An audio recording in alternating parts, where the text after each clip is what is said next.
Sir வணக்கம் sir. வணக்கம் தான். விஜய் அவர்கள் கட்சி தாவேக்காவிலிருந்து ஏதோ ஒரு பண்ணுறதா நம்ம வீடியோ ஒன்று போட்டிருந்தார், சேகுவாரா போட்டிருந்தாப்புல. அதுக்கப்புறம் திடீர்னு பார்த்தா இன்னொருத்தவங்க போட்டிருந்தாங்க, எல்லாம் போட்டிருந்தாங்க. டக்குன்னு பார்த்தா உமாபதி அவர்கள் பேர் இருக்குங்க. உமாபதி பேர் மட்டும் டக்கு சரி ஏதோ ட்ராப் பண்ணுறாங்க, பொறி வச்சு பிடிக்க போகிறாங்க. என்ன பொறி வச்சுருக்காங்க? இந்த எலி பிடிக்கிற மாதிரி பிடிக்க தொடங்கியிருக்காங்களாம். என்ன சார் பிடிக்க போகிறாங்க? இல்லை, அதாவது அப்படி ஒரு இது போட்டிருக்காங்க. இதெல்லாம் வந்து பழைய காலத்தில் பண்ணுறது, ஆதி காலத்துக்கு பிஜேபி தமிழ்நாட்டில் வளரும்போது ட்ரை பண்ண காலம். அந்த மாதிரி ஹனி ட்ராப்புன்னு மணி ட்ராப்புன்னு ஏதோ காசு கொடுத்து வீடியோ எடுத்து போட்டுருவாங்க. லஞ்சம் வாங்கிட்டாரு, இந்த கவரில் போட்டு பார்த்தீங்களா, வாங்கிட்டார் பார்த்தீங்களா, கொடுத்தோம், இந்த மாதிரி தான் பணம் கேட்டு தான் மிரட்டினார் அப்படின்னு போட்டுட்டு இருந்தாங்க. அது இப்போ வாங்கிட்டு ஓடி போயிடுறாங்க. நீ எதை வேணாலும் போட்டுக்க, 50,000 ரூபாய் கூடுறான்னு. அதுக்கப்புறம் இந்த ஹனி ட்ராப்னு பிள்ளைங்களை வச்சு பண்ணுற ஒரு இது பண்ணுறதுக்கு பிளான் பண்ணியிருக்காங்கன்னு சொல்லி தம்பி சேகுவாரா கூட போட்டிருந்தாப்புல. அது யாருன்னா நம்ம யூடியூப் ரூட்டர்ஸு, உமாபதி, இன்னும் சில பேர் போட்டிருந்தாங்க. போட்டு இவருக்கு செக் வைக்கிறாங்க, கோடீஸ்வரன் இது யாரோட போட்டிருந்தாங்க. இப்போ சரி என்னடான்னு பார்த்தா, சரி எப்போ பண்ணுவாங்கன்னு வெயிட், யாரா அந்த பிள்ளைன்னு. ஏன்னா அதாவது என்ன பண்ணியிருக்காங்கன்னா, இப்போ என்ன பிளான் பண்ணியிருக்காங்கன்னா, அவங்க இந்த ரசிகர்கள் இருக்காங்கல்ல, நீங்கள் கட்சியில் எப்படின்னா இந்த ரசிகைகள் இருக்குல்ல, வெறி பிடிச்சி போயிருக்கும் விஜயை பார்த்தே ஆகணும்னு சொல்லி. நான் ஏற்கனவே கூட சொன்னேன், ஒரு தயாரிப்பாளர் தெரிஞ்சவர், அவர்கிட்ட ஒரு மலேசியாவில் இருக்க ஒரு பொண்ணு சொல்லியிருக்கேன், நான் விஜயை பார்க்கணும், நீங்கள் ஏற்பாடு பண்ணிட்டீங்கன்னா ஒரு நாள் நைட்டு உங்களோட நான் இருக்கேன். இவருக்கு 60 வயசு, அதுக்கு 20 வயசு, புரியுதா அவங்களுக்கு? ஒரு நாள் நான் அவங்களோட இருக்கேன் அப்படின்னு அந்த பொண்ணு ஆஃபர் பண்ணி, நீங்கள் இது ப்ராமிஸாக நான் சொல்கிறேன், நீங்கள் எனக்கு மட்டும் எப்படியாவது விஜய் வந்து எனக்கு கொண்டு போய் இன்ட்ரோ கொடுத்துருங்க. அது என்ன நினச்சிருச்சுன்னா, இவர் ப்ரொடியூசரு, சினிமா தயாரிப்பா, இவர் 2 படம் பண்ணியிருக்காரு. உடனே இவர் கூப்பிட்டு போனோன்னே விஜய் வாங்க அப்படியா, யார் இந்த பொண்ணு பார்க்க மாட்டார்.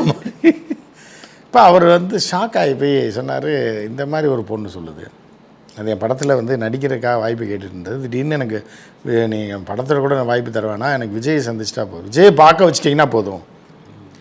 ஸோ அதோட மனநிலை என்னவாக இருக்குன்னா, இப்போ ஒரு பெண்ணோட ஆங்கிளில் இருந்து பார்த்தா, ஒரு நம்ம அழகாக இருக்கோம், இதாக இருக்கோம், எப்படி விஜய் நம்மளை பார்த்துட்டாருன்னா, ஒரு பெண்ணுக்கு மயங்காத வேன் இருக்கான் அப்படின்ற மாதிரியாக நம்ம அவரை மயக்கி அப்படி இழுத்து போடுறோன்னா அதோட எண்ணமாக இருக்கும்.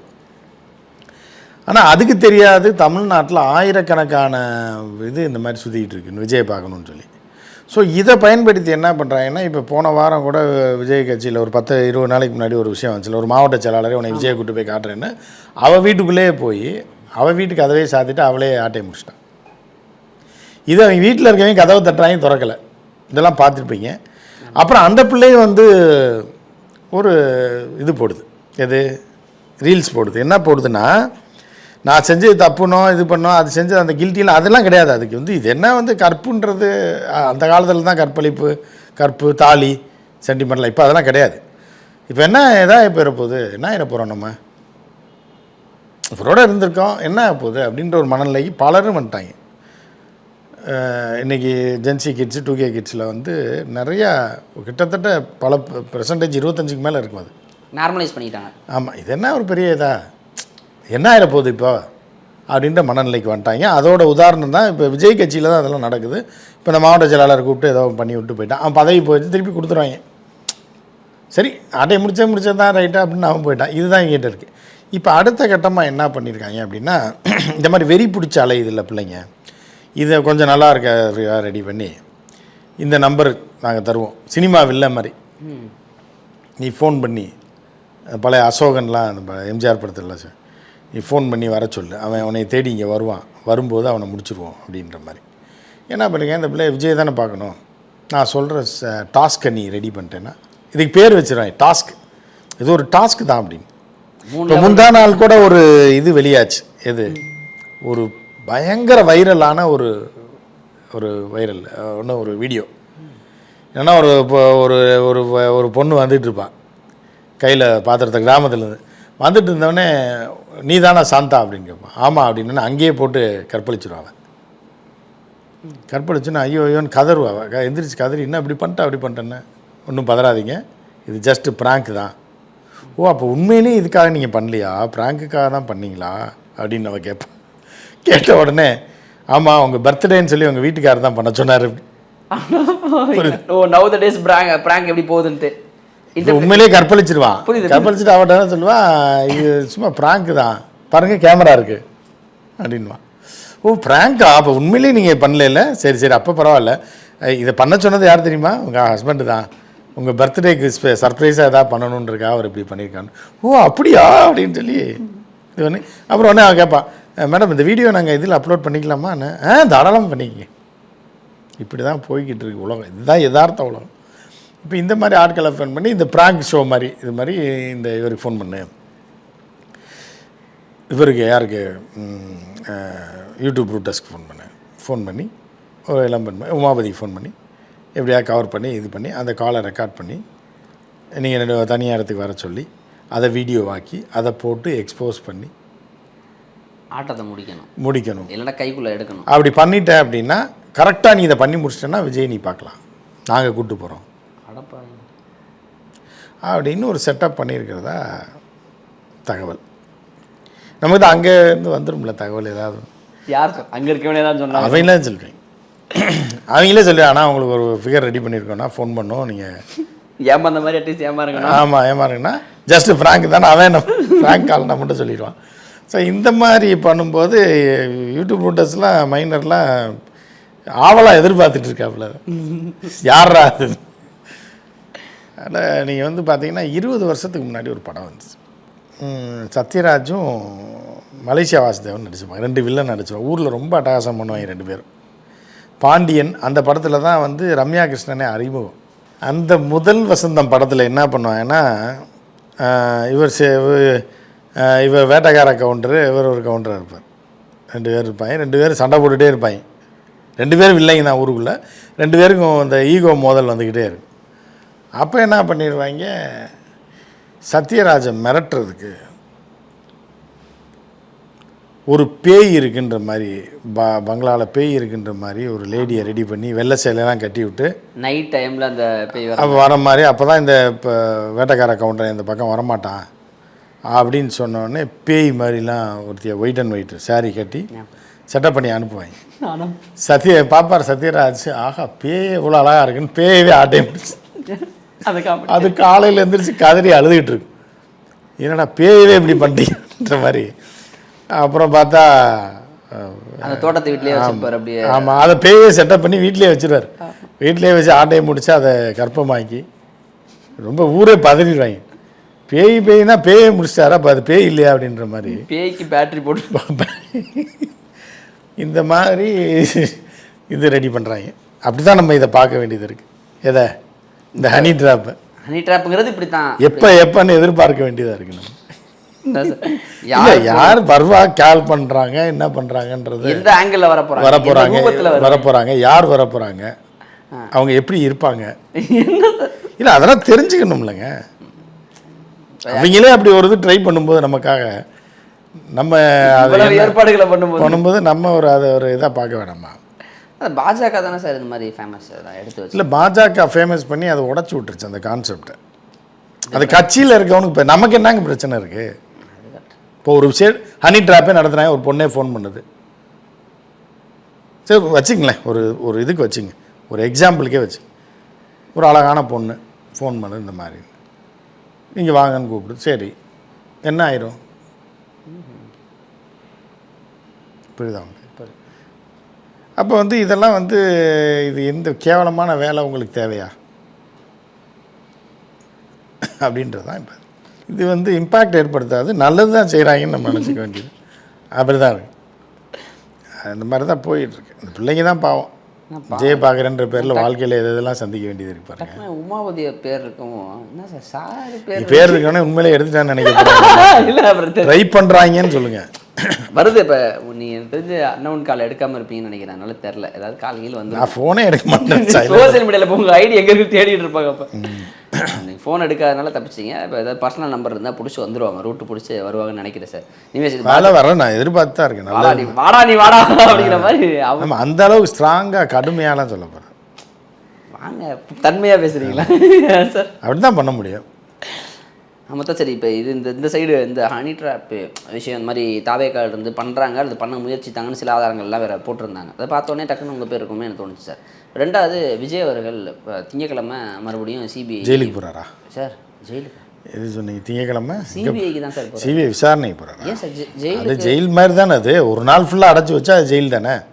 இல்லை சார், அது விஜய் அவர்கள் அப்படியே ட்ரீட் பண்ண போகிறாங்க. ஏன் ஒரு இடத்துல அடைச்சி வச்சா என்ன? சிறைன்றது என்ன? ஒரே இடத்துல ஒருத்தனை வந்து தங்களுடைய கட்டுப்பாட்டில் ஒரு இடத்துல வச்சிருக்கிறது. நம்ம கட்டுப்பாட்டை மீறி அவன் எங்கேயும் போக முடியாது. அதுதான் சிறை. அதுதான் சிபிஐனா ஒரு நாள் சிறை 7 மணி நேரம் வச்சுருந்தாங்க. இப்போ அடுத்து எத்தனை மணி நேரம் வைக்க போகிறாங்கன்னு தெரியல. என்ன தான் சார் இப்போ திங்கக்கிழமை வடிவேல் காமெடி மாதிரி தான் இருக்குது. லாஸ்ட் டைமு ஒருத்தங்க கூப்பிட்டு முட்டுச்சந்தில் வச்சு விசாரிச்சுட்டு அப்புறம் மூத்திர சந்தைக்கு அனுப்பிவிடுவாங்கல்ல, அந்த மாதிரி தான் இருக்குது இப்போ. இப்போ திங்கக்கிழமை என்ன நடக்க போகுது? ஏன்னா இப்போ என்ன பொங்கலுக்காக விடுமுறைக்காக தான் கேட்டு வந்திருந்தாரு. பொங்கல் விடுமுறையெல்லாம் முடிச்சுட்டு சிபிஐ அவங்களும் சிபிஐ பெருந்தன்மையாக இப்போ கொஞ்சம் இலகுவாக நடந்துக்கிறாங்க. முன்னெல்லாம் டிபார்ட்மெண்ட் ரொம்ப கடுமையாக உட்கார வச்சு ஒரு 4 நாள் இப்போ 1 வருஷம்லாம் டார்ச்சர் பண்ணுவாங்க. அமலாக்கத்துறை இது மாதிரிலாம் பண்ணுவாங்க, எல்லாருக்குமே உண்டு. ஆனால் சிபிஐ பொங்கல் லீவெல்லாம் முடிச்சுட்டு வரட்டும்னு சொல்லிட்டு விட்டுக்கிறாங்க. ஸோ அப்போ விஜய் மேலே தவறு இல்லை. அப்போ இல்லை தவறு இல்லைன்னு இல்லை, டிரைவர் தேவையான எல்லாத்தையும் சொல்லிட்டாப்புல. என்னென்ன மாட்டு அதனால் விஜய்கிட்ட விசாரிக்க வேண்டியது எல்லாமே ஆம் இல்லைன்னு போட்டிருக்காப்புல. டிரைவர் சொல்லலாம், இவர் உங்கள் டிரைவரா? ஆம். இவர் சொல்லுதெல்லாம் உண்மையா? ஆம். அந்த 7வது நிமிஷம் ஃபுட்டேஜ் எங்கே போச்சு தொலைந்து விட்டதா அப்படின்னா ஆம் அப்படின்னா ஆம் இல்லை. அந்த ஃபுட்டேஜ் இப்போ உங்கள் பையில் இருக்கா? இல்லை. நாங்கள் வந்து தேடினால் கிடைக்குமா? இல்லை அப்படின்ற மாதிரி ஆம் இல்லை ஆம் இல்லை என்ன கேட்டுறேன். இப்போ டிரைவர் எல்லாத்தையும் சொல்லிட்டாங்க இருக்குன்னு ஃபுல்லாக ஸ்டேட்மெண்ட் கொடுத்துட்டாப்புல. இப்போ திங்கக்கிழமை வந்து இப்போ விஜய் போகிறார் அப்படின்னா மீண்டும் விசாரணை இன்னும் அடுத்த நாள் நீட்டிக்க இருக்குது. அது தொடர்ந்து இப்போ பேச்சுவார்த்தை நடந்துட்டு இருக்கு கட்சியில் கூட்டணியில் சேர்றதுக்காக. அவர் தான் அதுக்கு தான் 3-4 நாள் டைம் கொடுத்துருக்காங்க. ஆனால் விஜய் சேர மாட்டாப்புல கூட்டணியில். விஜய் தெரியும் நம்ம ஒளிஞ்சிடுவோம், பிஜேபியோட சேர்ந்தோம்னா நம்ம காலி ஆயிடுவோம்னு தெரியும். ஆனால் பிஜேபியோட சேரலைனாலும் காலி ஆயிடுவீங்கன்றது எல்லாருக்குமே தெரியும். ஏன் சார் சேராட்டி என்ன சார்? சேராட்டினா தனிச்சே தான் நிற்கணும். பல இடத்துல டெபாசிட் கிடைக்குமான்னு சொல்ல முடியாது. ஆனால் நிற்க விடுவாங்களா சார்? இப்போ படத்தையுமே வந்து மேல்முறையீடு போனாங்க அங்கே. இல்லை, நம்ம ஏற்கனவே ஒன்று சொல்லியிருக்கோம், இப்போயும் நான் திருப்பி சொல்கிறேன், இதை ஞாபகம் வச்சுக்கோங்க நீங்கள் இந்த வீடியோவை. விஜய் தேர்தலில் போட்டியிட மாட்டார். அதுக்கு 95% வாய்ப்பு கிடையாது. நேரடியாக அவர் எலெக்ஷனில் அவர் நிற்க மாட்டார் விஜய். ஏன் சார்? ஏன் நின்று எவன் தோற்று அசிங்கமாகிடுச்சுன்னா அதோட வீட்டுக்கு அனுப்பிடுவாங்க இல்லை சார். அதனால் அவர் நிற்க மாட்டார். எல்லாத்தையும் களத்தில் நான் தான் எல்லா இடத்துலையும் நிற்க. டைலாக் மட்டும் இப்போ எழுதி வச்சுங்க, இந்த டைலாக் வச்சுங்க பத்திரமா. ஏற்கனவே சொன்ன மாதிரி தான், நான் தான் மதுரையிலையும் விஜய், மதுரை தேனியிலையும் விஜய், கொண்டையாம்பட்டியிலையும் விஜய், கோயம்பேட்டிலையும் விஜய் அப்படின்னு சொன்னாரா இல்லையா? அப்படின்னு சொல்லி எல்லா இடத்துலையும் நான் நிற்கிற மாதிரி நினச்சி ஓட்டு போடுங்க. ஆனால் நான் நிற்கலைன்றார். ஏன்னா எல்லா இடத்துலையும் நான் பிரச்சாரம் பண்ணணும், எல்லா தொகுதியும் என்னுடைய தொகுதி தான், எல்லா இடத்துலையும் நான் தான் போட்டி போடுறேன் அப்படின்னு நீங்கள் நினச்சி ஓட்டு போடுங்க. இந்த விஜய்ன்ற மூஞ்சியை பார்க்காதீங்க. இந்த விஜய் தான் எல்லா இடத்துலையும் நிற்கிறான். திண்டுக்கல்லையும் அவன் தான் நிற்கிறான், கொடைக்கானல்லையும் அவன் தான் நிற்கிறான், கோயம்பேட்டிலையும் அவன் தான் நிற்கிறான், வால்பாறையிலையும் விஜய் தான் நிற்கிறான், சேலத்துலேயும் விஜய் தான் நிற்கிறான். புரியுதா? துறைமுகத்துலேயும் நிற்கிறான்னு சொல்லிவிட்டு அல்வா கொடுத்துட்டு நான் எல்லா இடத்துக்கும் பிரச்சாரத்துக்கு போகணுன்றதுனால என்னால் முடியல, அதனால் தம்பிகள் நிற்பாங்கன்றது வருதா இல்லையான்னு மட்டும் பார்த்துங்க. விஜய் தேர்தலில் நிற்க மாட்டார். அவர் நம்ம 6 மாதத்துக்கு முன்னாடியும் சொல்லியிருக்கோம், அதுக்கு 6 மாதத்துக்கு முன்னாடியும் சொல்லியிருக்கோம். முதல்வர் இப்போ ஜெயிச்சதுக்கு அப்புறம் வருவார். அண்ணா மாதிரி. அப்போ யாராவது ரிசைன் பண்ண ஆமாம், ரிசைன் பண்ணி வச்சா அது ஈஸியாக ஜெயிச்சிடலாம் அப்படின்னு அவர் கணக்கில் இருக்கார். இல்லை டெபாசிட் எவனுமே டெபாசிட் வாங்கலைன்னா அப்படியே அரசியல் ஒதுங்கி 2027 படத்தில் சார் ஒரு முடிவோடு தான் வந்திருக்கேன் அப்படின்னாரு சார். எல்லாரும் முடிவோடு தான். இப்போ நீங்களே பஸ் ஸ்டாண்டுக்கு திருச்சிக்கு போகணுன்னு ஒரு முடிவோடு போகிறீங்க, பஸ் எல்லாம் நிறுத்திட்டாங்க, என்ன பண்ணுவீங்க? திருப்பி வந்து நான் முடிவோடு வந்துட்டேன், எத்தனாந்தேதி பந்து முடியுதா, நீங்கள் படுத்துருக்கேன்னு படுக்க முடியுமா? போலீஸ் வந்து அடிச்சு துரத்தி விட்டுருவாங்க, தம்பி பஸ் ஸ்டாண்டை மூட போகிறேன் கிளம்புப்பா அப்படின்னு. அதான் நீங்கள் ஒரு முடிவோடு போவீங்க, அவங்க ஒரு முடிவோடு இருக்கணும். நீ என்ன வேணா நடக்கலாம், ஆனால் நான் நினைக்கிறதா நடக்கிற மாதிரி கடவுள் ஒரு பிளான் வச்சுட்டாரு. சரி, இப்போ இந்த ஜனநாயகன் படம் சார், ஏன் சார் இப்போ அரசியலில் தான் இப்படி நெருக்கடி எல்லாருக்கும் தெரிஞ்ச கதை தான். இப்போ நான் எப்படி இருந்தாலும் இப்போ டக்குன்னு வந்தோடனே ஆட்சியை பிடிக்கிறதுக்கு இருக்கிற இங்கே திமுக பிரச்சனை பண்ணால் மேலே பாஜகவை நீங்கள் சமாளிக்கணும், எல்லாத்தையும் சமாளித்து தான் வரணும். விஜய்க்கு அந்த பக்குவம் இருக்காங்கிறது கேள்வி, அது கூட சேர்ந்துருக்க ஆட்கள் பிரச்சனைங்கிறது நம்ம தொடர்ந்து பேசிகிட்டு இருக்கோம். இப்போ படம் இது சென்சார் போர்டு மேலே கை வச்சிட்டாங்க, அவர் எதுவும் பேசலை, படம் தள்ளி போகுது. படம் வருமா வராதா? அதான் அவ்வளோதான், அந்த படத்தோட பெப்பு குறைஞ்சி போச்சு, அவ்வளோதான். இனி அது வந்தாலும் அவ்வளோதான், ராமாயி வயசுக்கு வந்துட்டான்றது தான். அது இன்னொரு 1.5 மாதம் தள்ளினாங்கன்னா வரும், படம் வரும். அதான் நம்ம ஏற்கனவே தீபாவளிக்கு சொன்னது திருப்பி சொன்னோம்னா நம்ம இப்போ தற்பெருமைக்கு பேசுகிற மாதிரி இருக்கும். இதை நகர்த்தி கொண்டு போய் அடுத்து எலெக்ஷன் அறிவிச்சிட்டாங்கன்னா எலெக்ஷன் கமிஷன் படத்தை விட மாட்டான். ஆமாம், தேர்தல் பிரச்சாரத்துக்கு விட மாட்டான். இதுதான் அவங்களோட பிளான். இதுதான் 90% நடக்கிற. அங்கேயும் கொண்டு போய் நிறுக்கி வச்சுட்டு இந்த சைடும் வச்சுட்டு கூட்டணிக்கு வந்தால் 2 ரிலீஸ். ஆமாம், இல்லைன்னா அதை ரிலீஸ் பண்ணிவிட்டு திமுக அப்போக்கு எதிரான கூட்டணி ஜெயிக்கிறதுக்கு வருவோம். இல்லைன்னா அவன் படமும் வராது, நீயும் போக மாட்டேன், தேர மாட்டேன்றது தான் ஒரு சைடு. அதுக்கு அப்புறம் வந்து நீங்கள் ஓட்டு சிறுவர்கள் போட்டால் கூட எலெக்ஷன் கமிஷனுடைய உதவியோ இதோட சீனை முடிச்சு விட்ருவாங்க. விஜய் வந்து பாவம் இப்போ எதுவுமே பண்ண முடியாது. ஒரு காலை வச்சிட்டாரு, ஆற்றுல ஒரு கால் சேத்துல ஒரு கால் இருக்காங்க.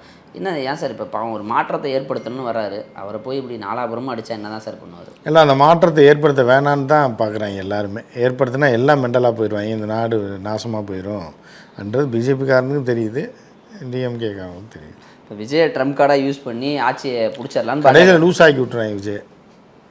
பாவம் சார், உண்மையிலே நல்லது பண்ணணும்னு நினைக்கிறேன். காதல் பட கிளைமேக்ஸ் மாதிரி ஆயிருக்கேங்கன்னு கடைசியில் அப்படி தான் இருக்காப்புல. இப்போயே வெளியில் தான் விஜயா இருக்காப்புல, உள்ள மண்டைக்குள்ளே வந்து அதே காதல் பட கிளைமேக்ஸ் தான் ஓடிக்கிட்டு இருக்கு. நம்மளை எங்கே தெருவில் கொண்டு விட போகிறாங்கன்னு. ஒரு சைடு படம், இன்னொரு சைடு வா, இன்னொரு சைடு விசாரணைக்கு வா, கூட்டணிக்கு வானா என்ன தான் பண்ணும்? இதுக்கு மத்தியில் நிர்வாகிகள் போடுறதா, ஆட்களை செலக்ட் பண்ணி இதுக்கு இடையில இவங்க ஒரு பிள்ளைய விட மாட்டாங்க. மாவட்ட செயலாளர் விஜயை காட்டுறேன்னு கூப்பிட்டு போயிடுறாங்க, வீட்டுக்கே வந்துடுறாங்க. இது ஒரு பக்கம், இந்த தொல்லை ஒரு பக்கம். ரொம்ப பாவம், உண்மையிலே ரொம்ப கஷ்டம் தான். நிலைய சினிமாவில் ராஜா மாதிரி. அதுக்கப்புறம் இது அனி ட்ராப் வேறு பண்ணணும், ஆள் ரெடி பண்ணணும். எவன்லாம் நம்மளை எதிர்த்து போடுறானோ அவனுக்கெல்லாம் ஒரு பிள்ளைய ரெடி பண்ணணும். நீங்கள் அதுக்கு சரிக்கா ரெடி இல்லைங்க, அனி ட்ராப்புக்கு ரெடி பண்ணி தானே பண்ண முடியும். அது விஜய் பண்ணுறது இல்லை, நம்ம விஜய் கட்சிக்காரன் அதெல்லாம் தெரியாது சார். அவங்களே நல்ல பிள்ளைய ரெடி பண்ணுவாங்க. ஆனால் நிறையா பேர் இருப்பாங்க, ரெடி பண்ணி ஃபோன் போட வச்சு இது பண்ணுவாங்க. உண்மையிலே விஜய் அவர்கள் நல்லா ராஜா மாதிரி இருந்தார் சார். சினிமாவில் அரசியல் தெரியாதனமாக வந்து மாட்டிக்கிட்டு நாலாபுரமும் அடி வாங்குற கதையா. பட் என்ன தான் இப்போ முடிவு எடுக்க போகிறான்னு தெரில. தை பிறந்தால் வழி பிறக்கும்னாங்க, யாருக்கு என்ன வழி பிறக்குதுங்கிறத. வழி பிறக்குன்னா இவ்வளோ நாள் அடைச்சிருந்தது திறந்து கூட வெளியே விடுவாங்க, ஃப்ரீயாக போ அப்படின்னு. அது கூட வழி தான். அரசியல் கட்சி நல்வழின்றது இல்லை. இவ்வளோ நாள் மன உளைச்சலில் இருந்தே கதவை திறந்துட்டு வெளியே போகணுன்னு கூட இருக்கலாம். சினிமாக்கே திருப்பி போக சொல்கிறீங்க. கட்சி அது பாட்டுக்கு இருக்கட்டும், அது எதுக்கு போய் கலைக்கணும்? அது பாட்டு கட்சி ரிஜிஸ்டர் பண்ணால் அதான் காலாவதி ஆயிரும் 2 வருஷத்தில். அது எலெக்ஷன் கமிஷனில் அப்புறம் இது பண்ணிடுவாங்க. பட் வருவாப்பில், ஆனால் அவர் நிற்க மாட்டார் எலெக்ஷனில். இதை ஞாபகம் வச்சுக்கோங்க. இப்போ நீங்கள் சொல்லியிருக்கீங்க அதை விஜய் அவர்கள் வாய்ப்பு ரொம்ப கம்மி. 100க்கு 100 எதையுமே இந்த உலகத்தில் சொல்ல முடியாது. 90% விஜய் போட்டி போட மாட்டார். சரி சார், இதான் நான் முடிவாக இருக்கிறது. திங்கக்கிழமை பார்ப்போம். திங்கக்கிழமை என்ன கலர் சட்டையோட போகிறாரு, என்ன கலர் சட்டையோட வர்றாரு, என்ன பேசுகிறாரு. இல்லை கருப்பு போட்டார்ல, இப்போ அது அழுக்காக இருக்கும். இப்போ ப்ளூ சட்டையை துவச்சி போட்டிருப்பாங்க. டெல்லிக்கு எதிர்ப்பு தெரிவித்து கருப்பில் தான் போவார் சார். அதெல்லாம் போனால் இன்னும் மாப்பிடிச்சு விட்ருவாங்க. அடுத்து இப்போயே காலில் விழுந்து கதற அளவுக்கு வச்சுருக்காங்க. அதுக்கப்புறம் வந்து அங்கே போய் இப்போ நான் வந்து சபரிமலைக்கு போகிறேன் உங்களுக்குன்னா, நான் தீக்கான்னு சொன்னேன்னா, பெரியார்னு சொன்னேன்னா, நான் கன்னிசாமியாக போகிறேன் வேளாங்கண்ணிக்கு அப்படின்றவாப்புல. ரசிகர்கள்லாம் ஃபயர் விட்டாங்க சார். ஸ்டாலின் வெள்ளை கலர் ட்ரெஸ்ஸில் போனார், வெள்ளை கொடியை காட்டினார். ஆனால் பாரு தலைவர் விஜய் அவர்கள் கருப்பு ட்ரெஸ்ஸில் போய் கருப்பில் போய் டெல்லியவே அதில் விட்டு அப்படிங்கிற அரசியலோட பொருத்திலாம் பார்த்தாங்களே. அப்போ அதெல்லாமே அதாவது வேற சொன்னால் நல்லா இருக்காது. வாயக்கலராக தான் கேட்குறீங்க. ஆமாம். சரி சார், பொறுத்து வந்து பார்ப்போம். இப்போ மண்டே அன்னைக்கு தெரிஞ்சிடும் எத்தனை மணி நேரம் என்னங்கிற, எத்தனை மணி நேரம் அங்கே நடக்குது பேச்சுவார்த்தைங்கிறத வச்சு அடுத்து என்ன நடக்குதுங்கிற மேலே பேச முடியும். பொறுத்து வந்து பார்ப்போம் சார். நேரம் கொடுத்ததுக்கு நன்றி சார்.